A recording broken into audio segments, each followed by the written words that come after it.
Not Shudder having two of the best films of the year. Earlier this year with Late Night with the Devil, and now this one, Oddity. It's a supernatural horror film. If you liked The Conjuring and the others, I think you'll love this film because it uses elements of suspense and surprise and how the story is peeled away from the beginning to the big reveal at the end in a subtle, slow burn of a shocking way. You'll love this one. Carolyn Bracken plays Darcy, a blonde antique shop owner and psychic medium who suspects foul play surrounding her twin sister's murder and is sure that the mentally ill patient who took the fall for it is innocent. Darcy uses possessed artifacts from her oddity shop, her brother in law's wedding band, and a mummified wooden mannequin gifted to her mom by a witch to conjure enough information to solve her sister's murder.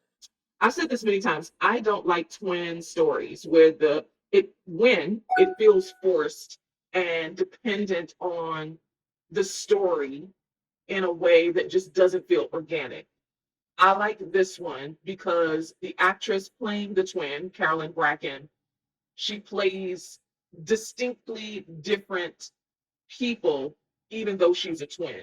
They're so connected on a level where we're used to seeing with twins in real life, this connection that they have. She does that, and she plays them as two distinct people. That's what I like about her, the development of her character, because it's layered. It isn't forced to drive the plot. It's used in a way where she can communicate to her late twin sister in a way that helps her uncover the foul play surrounding her sister's death. It's not like twins in a soap opera. It's not soapy in that way. It's more natural. And again, she plays two distinct people that look alike, if that makes any sense. So I actually like what she does with this character. There's so many eerie, unsettling, terrifying moments that contribute to the suspense and the tension of the film. The jump scares are very natural and caught me off guard. The set design contributes to the atmosphere. The tone is set immediately. The characters, we learn about them as the story develops. So the characters are parallel to the story. The more the story unfolds, the more you learn about the character.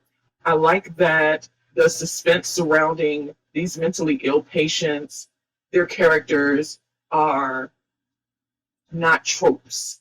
They each have distinct character traits so that when they deliver the dialogue in their performances, you believe that these characters are who they are. It's well written for sure. So dynamic in a way. It's just told in such a brilliant way. I think this is one of Blumhouse's best films in the last 5 years, hands down. Again, it reminded me a lot of the others, how that felt atmospheric too, and just penetrated in a way, it's like mind bending in a way. It was written and directed by Damian McCarthy. I wasn't familiar with his work, but he does a great job here with the story. It's just well directed. It's easy to follow. I was literally on the edge of my seat because that's how penetrating the suspense is. The opening sequence of this film is so horrifying. It's like a vignette. This is not a spoiler. So the premise is there's this woman, she's in this new house.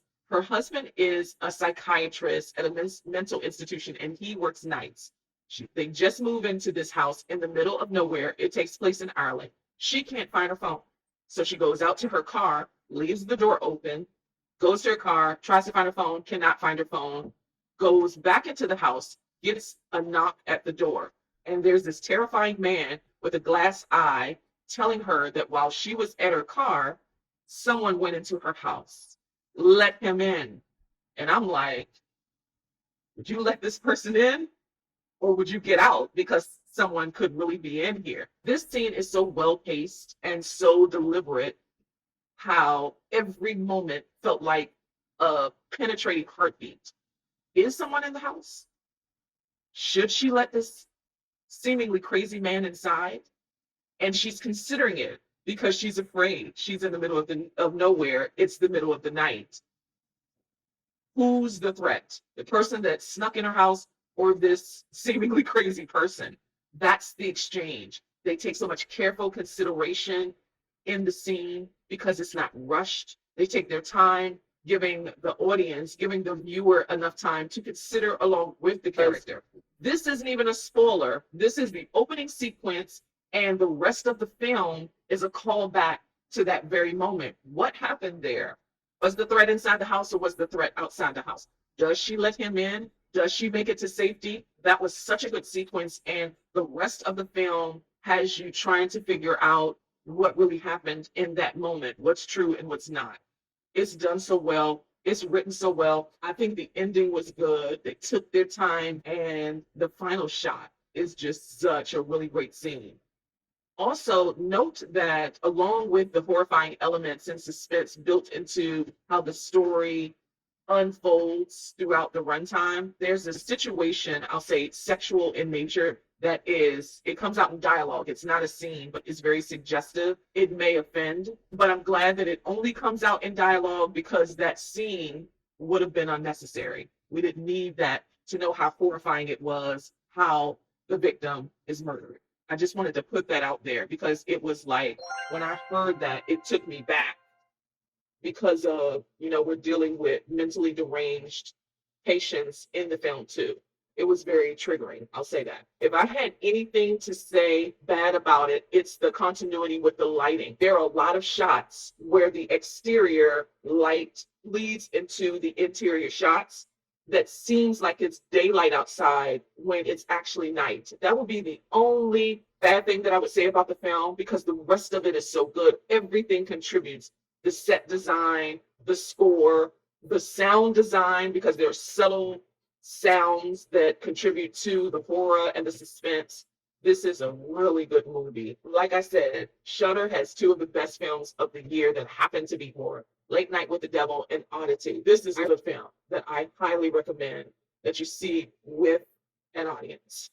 This is probably not one you want to wait to see on Shudder alone if you don't like scary films. If you can't watch The Conjuring and the others alone, you can't watch this alone. So it's probably better if you see it in the theaters with an audience, or if you do wait for it to come on Shudder, that you don't see it alone and that you don't see it at night, to see it during the day with someone else that can take it, because it's just terrifying. But at any rate, Oddity is in theaters now.